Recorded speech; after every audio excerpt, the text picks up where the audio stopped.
question is that the motion be agreed to.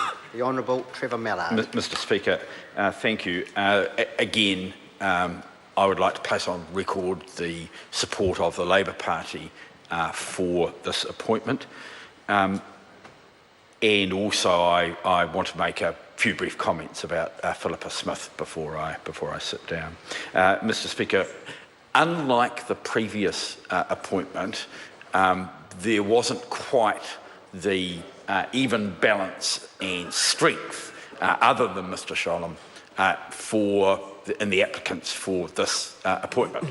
And it is a little bit hard to tell why, whether the position is not that attractive, or, as may be the case, people saw that Mr Sholem was an applicant and thought, as a result of that, because he had the history and the background, and that he was almost certain to be appointed. And if that's the case, that's fine.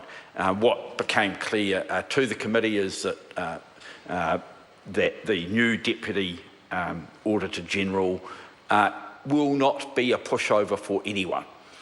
He is someone who stands up for what he believes in, something which on occasions hasn't always made him popular inside and outside of the office. He has the ability, which I think is necessary for someone in this sort of position, to put on the black hat, to take a contrary point of view, and to debate issues. And I think that is valuable, because in an office like that of the Auditor-General, having groupthink is something which is not useful. It's better to have views tested, and I'm sure Mr Sholem will be able to do that. Mr Speaker, I do want to acknowledge the role that Philippa Smith has played in the public service. I think I first came across her when she worked in the Audit Office previously, before she went to the State Services Commission. She's a public service servant of incredible integrity and intelligence.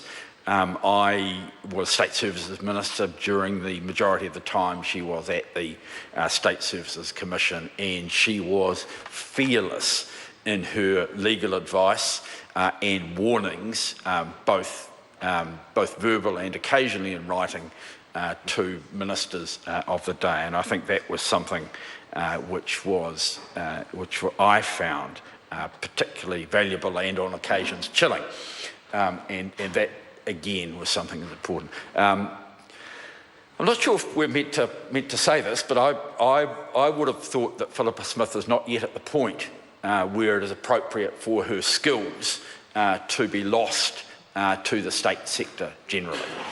She is, I think, someone who governments should look to in the future for roles which are temporary or part-time, because her ability is something which is so valuable, or her abilities are something which is so valuable, that it is vital that they are retained and used in order to keep working on the integrity of the public service and the state sector generally.